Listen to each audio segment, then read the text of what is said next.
Welcome back, everybody, to another episode of Crash Course, a hockey podcast, along with special guest Dr. Smith. How are you, sir? I'm doing very well. How about you? I'm doing great with the El Paso Spine Center. That's correct. And you guys have been around since the early 90s. That's correct. I actually moved to town in 1993. Is that when you started your practice here? Correct, yes. So it's probably a good thing I don't know about you, because if I know about you, I was probably going to have surgery. That's true. Right? Yeah. No offense to that, but where are you originally from? If you have to come visit me, it's not a good day. Sorry, I've never heard of you. That's a good thing. And you're originally from where? I actually went to Torrance High School in California. That's by Long Beach. Then after that, I went to LSU for college and then medical school, as well as an internship. And then I did a residency in orthopedics. And then I came back out to California to do a spine fellowship at Rancho Los Amigos, USC. Wow. So it's probably safe to say you've been in the education, from start to finish the education. Well, you're constantly learning. Oh, yeah. But to be able to do what you do, 10 years, 15 years? Oh, yeah. 20, easily. 20. Wow. That's a lot, but it's obviously a rewarding practice. Oh, yeah. Rewarding what you do. And I kind of specialize in minimally invasive surgery of the spine, so the technology changes so fast, it's kind of constantly learning, Right. Even when I do stuff now, I always think about how, like, even 4 or 5 years ago, I couldn't have imagined doing it the way we do now back then. Obviously technology, evolution, that kind of thing. So with robotics, so you're basically operating a robot. Yeah. Robots, sort of. Yeah. The arms. Correct, yeah. Well, not exactly. Robots in surgery have become, instrumental. Now, in spine surgery, they do more like locating stuff. Okay. So, for example, if I have someone that, I'll be not politically correct, but very, very fat, and I have to find like a specific something, pinching a nerve someplace, it can bring us directly to that. So you don't have to make a big incision. You can make a small incision and get directly to the problem. A lot easier? A lot easier, exactly. And I would assume the recovery is a lot faster. Well, yeah, with minimally invasive surgery, that's the intent of it, is you want to, anytime you're going to do surgery, you have to cut normal tissue to get to the damaged tissue. Right. With minimally invasive surgery, the whole process is trying to damage as least amount as possible the normal tissue. Right. Huh. Very interesting. So, and obviously every surgery is different, and depending on what it is, how long would a normal surgery take on average? I would say the vast majority of them are probably 45 minutes or less. Oh, wow. That's incredible. And you do that right here at your location. Do you do it in your office, or do you go to the hospital for that? No, I do it at the hospitals. Recently, I've been doing most of my surgery out of Sierra Providence East and then Trans Mountain on the west side. It's just convenient for me. They have a nice setup. They have all new equipment, but I actually have privileges and do surgeries at most all of the hospitals in the city. And you're located on the east side, right? Correct. Yeah. I'm actually like right next to Del Sol Hospital. That's good. Very good. Very interesting. So let me ask you this. You played sports growing up? Yes, I did. What sport did you play? Well, I like to surf because I'm from California. Surfer dude. In fact, I jokingly say I probably have the largest surfboard collection in the city. Really? Of El Paso. I'm sure. I don't know if that would be a hard thing to get, but I know, just because nobody else has one. Right? But, yeah, for sure. So you surfer dude. Yeah, and then I was on the baseball team in high school. So what made you get into this line of work? And that was kind of what I was getting at. Was it because of an injury you had, or was it just, that's what you wanted to do? I always kind of wanted to go into medicine. Yeah. When I was very young, my mom got the idea of going back to nursing school, and she became a nurse. And then she would come home and talk about that all the time, and I thought, medicine, I got to look into that. And then I went and stayed with a family one summer, and the gentleman was a family doctor out in the middle of no place. Yeah. And I liked his lifestyle. I liked the kind of respect that he got, and it was just amazing. And so I said, that's what I want to do. I want to be a doctor. Well, good for you. You know, obviously being a doctor, you know, this prestige that comes with it, and then just the knowledge. Everyone that you associate with that has their doctorates or whatever is obviously intelligent. And you going to school for the better part of 20 years and furthering your education, even now. Oh, yeah. Even now as a young 27-year-old. Oh, yeah. You know what I mean? You started school at a young age, right? Well, I was 7. Exactly. but it's just an incredible industry, you know, the medical industry, how everything is changing and how doctors like yourself can just find so specific things. Yeah. Well, it is amazing how, you know, quickly technology changes in spine surgery, really in all of medicine. But, you know, I always tell people that like technology in spine surgery changes faster than like cell phone technology does, you know. Really? So, because people, you know, sometimes somebody will have something and I'll say, well, you don't need surgery now. And they'll say, well, should I do it before I get older? Well, I mean, the technology is changing so fast. Who knows how we'll fix it in 5 years, you know? So do you see, what is the most common spinal injury that you deal with? Injuries to the lumbar spine, like disc herniations, things like that. Is that mainly because of weight? Well, you know, I'm not allowed to say that. Okay, so no, I'm kidding. It's not politically correct. You can't really mention weight anymore. It's like people come to the office and they'll say, "Do you think my weight has something to do with it?" It's like, but yeah, put your Twinkie down. Weight definitely has something to Sure. do with it. Yeah. So obviously, yeah, I guess weight does, you know, affect a lot of different things, and I could see that with spinal and discs and whatnot.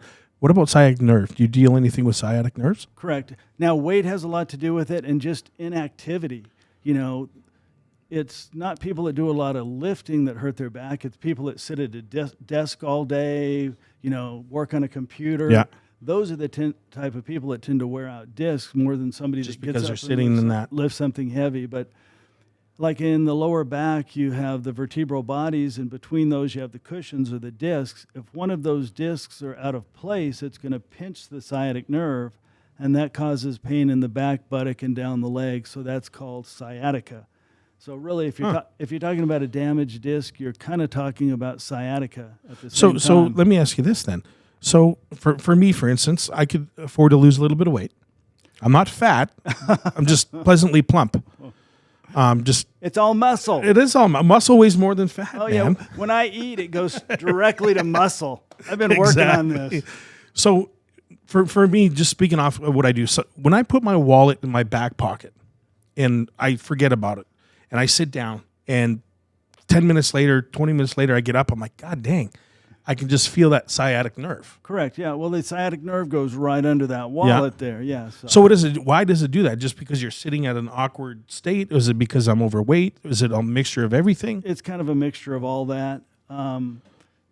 The wallet is right under where the sciatic nerve goes, and then if you have extra weight on top of that, then it's going to be more likely to compress the sciatic nerve. Gotcha. So you don't recommend putting your wallet in your back pocket? No. Yeah. Not with really anybody. I'll hold on to it. Sure.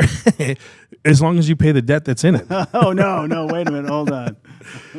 So I kind of figured, obviously, that, you know, the sciatic nerve, it's a pain in the butt, man. It really is, but. Oh, definitely, yeah. You know, because it comes and goes. I don't get it very often, but when I do forget and I put does it suck? And it takes a day or so. Yeah. In the office, people will come in saying, I have hip pain. They'll point back there and say, oh, I think I got a bad hip. Yeah. But, you know, the hip is actually in front. If you ever look at a skeleton, it's like right in the groin. So if you have a bad hip, it's going to hurt in the groin and down towards the knee on that side. I usually jokingly say anybody that ever comes into the office and writes down, I think I have a bad hip, never has a bad hip. Right. It's always a sciatic nerve. Right. If it's the hip, they don't know what it is. It's funny you say that because several years ago, I'm from Canada originally, and my mom came down to visit, and literally she was not even here in El Paso for 6 hours. Mm-hmm.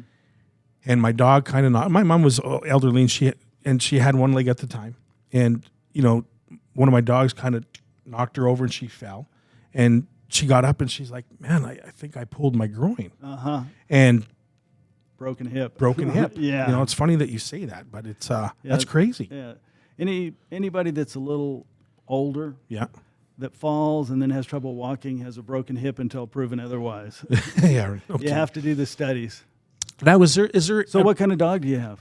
I have 3. I have a Great Dane, Okay. a Bull Mastiff, and a Pit Bull Boxer mix. Oh, okay. I'll give you the Great Dane, and I'll even feed it for a year for you if you want it. He's a good dog. I just adopted a blue nose pit bull dog. Oh, nice. Found it. We like to go riding in the desert, Yeah. dirt bikes, and We talked about that. somebody had thrown it out of a truck, and it had slid down the highway. So it's like the skin on one side of his body was gone. People, if you don't want your dog, there's ways to get rid of it, and that's not one of them.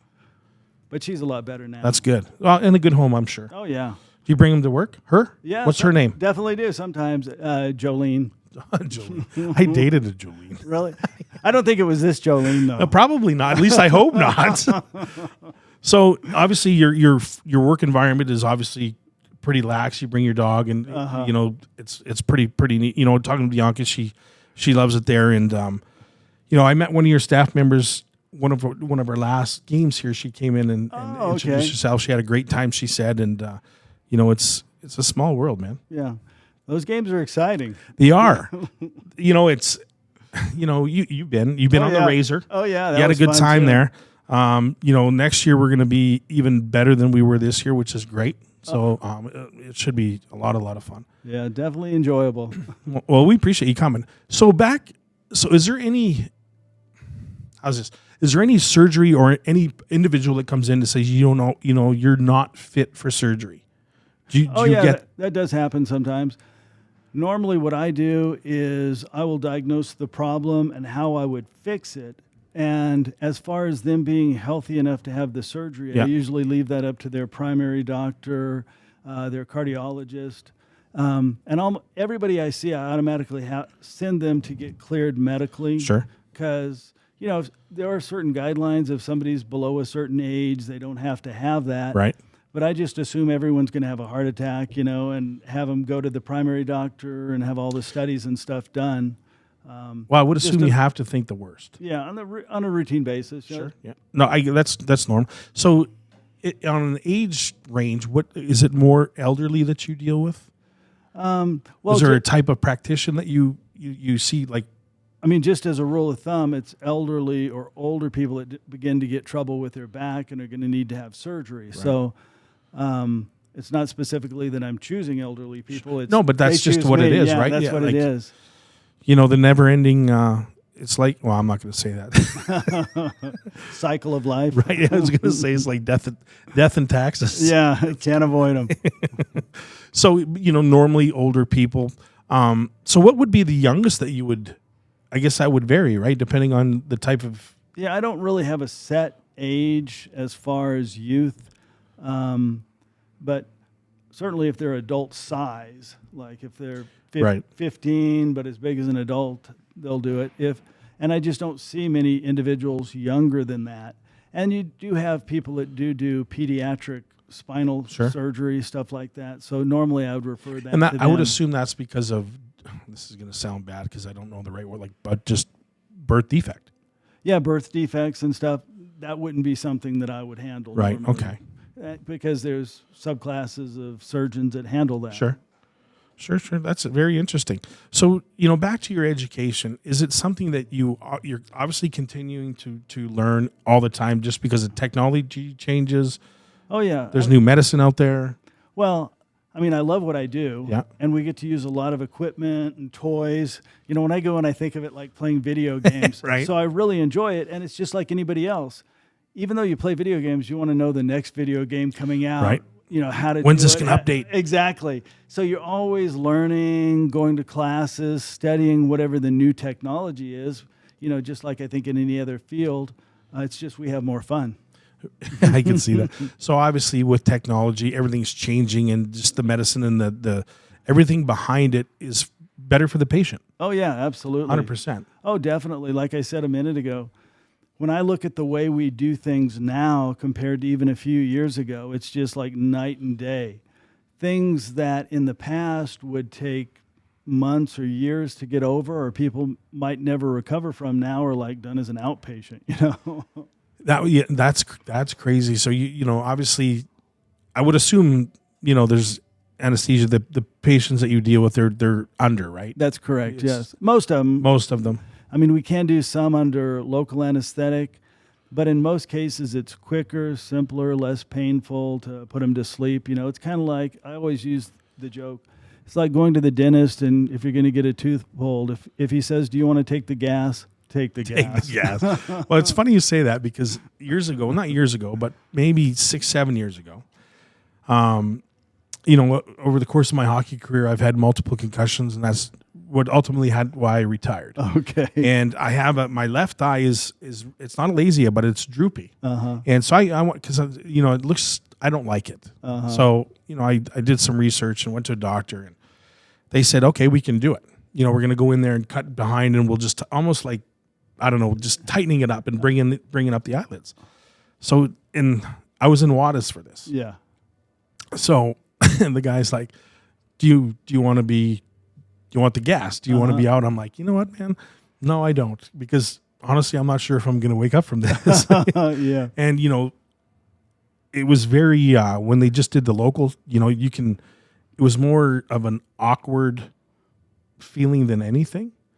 But, when you look at the, if I could do it again, I probably would have chose the gas, just because at least you're still, you're helping the doctor out. You're not moving around. Correct. Yeah. And that's one thing that some things we can do under local anesthetic, but, you give them a local injection, they move a little bit, we have to reset the equipment. So you take something that would take 5 minutes and it takes all afternoon. And so it's much quicker and probably safer in the long run. I was going to say. And another thing, a lot of people are afraid of anesthetics, but if you look at how safe anesthetics have become, you're many times more likely to die in your car driving to the hospital than to die from anesthesia at the hospital. Sure. And I would have to say, when you're dealing with the spine, the less movement that you're dealing with is probably the better. Oh, yeah, definitely. I mean, you can't really move. A little bit of movement maybe, but much of the stuff we do, if you move a little bit, then we have to kind of reset the equipment, line everything up again, and that takes another 10 minutes, and then you move a little bit. And it may only take 5 minutes to do the procedure, but if you move, then you've now changed that 5 minutes to all afternoon. Yeah, and just, I'm not to say that it makes you frustrated, but I would assume deep down it does, because you're trying to help this person as much and best you can. Yeah, and then many times you just can't quite do as good a job, even though people won't admit that. If they're not moving, everything's all set, then you can just do a meticulous job. But if you're kind of rushed or something's pushing you, then you might not double check something as often. I would imagine that. But that's a secret. Don't no, hey, no one watches this podcast anyway. Thank God. You're good. You're good. So my next question, and this is something that I wanted to ask you since I knew you were going to come on. What is I'm not going to say the craziest, but the most, I guess, rewarding, biggest surgery you've had that is always going to stick with you? Oh man, and your first one does not count. I mean, that's a difficult question, because really, basically anything I do, I'm trying to take somebody's pain away, right? And most people are happy, if you've watched my videos, right? and so I think they're all really rewarding. I mean, I'd have to think a while about a specific one, because they're all very rewarding. If somebody couldn't walk or they're in pain. Is there a particular one where you thought maybe, I don't know if this surgery is going to work?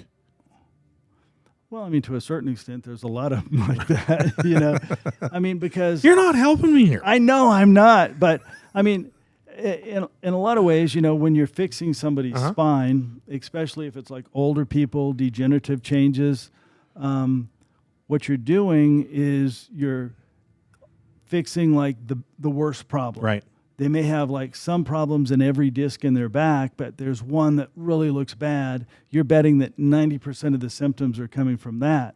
So, that's how you find out. You fix that disc and their pain's gone, then you're happy, right. You might find out that a little more was coming from another disc or something, but Now I'm rambling because I can't remember your exact question. Yeah, right. You're just putting me off is what you're doing. know. Okay, let me ask you this one.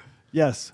Tell me about the first surgery you did, because you have to remember that, and it's not like the rest because you didn't have the robotics. Oh, man. Again, that was only a few years ago because you're only 27. I think the very first surgery I did when I came to El Paso was a gentleman who was at a party, and he jumped into the hot tub head first Ouch. and broke his neck. Oh, my God. And so I wound up putting him in a halo, Yeah. which is a big thing around the head, and it goes to a vest, and it healed okay. And he actually did very well. Just teaches us all not to drink and swim and stuff. or dive into a hot tub. And then he loved me, and I was just moving here at this time, and he was moving out of town. In fact, at that time, he was part of the team that was doing construction on Sierra Hospital, and they just finished up, so he was moving out of town. And he had a house, and he said, "Hey, I'm going to rent you my house." And, because I was looking for a place that was really nice.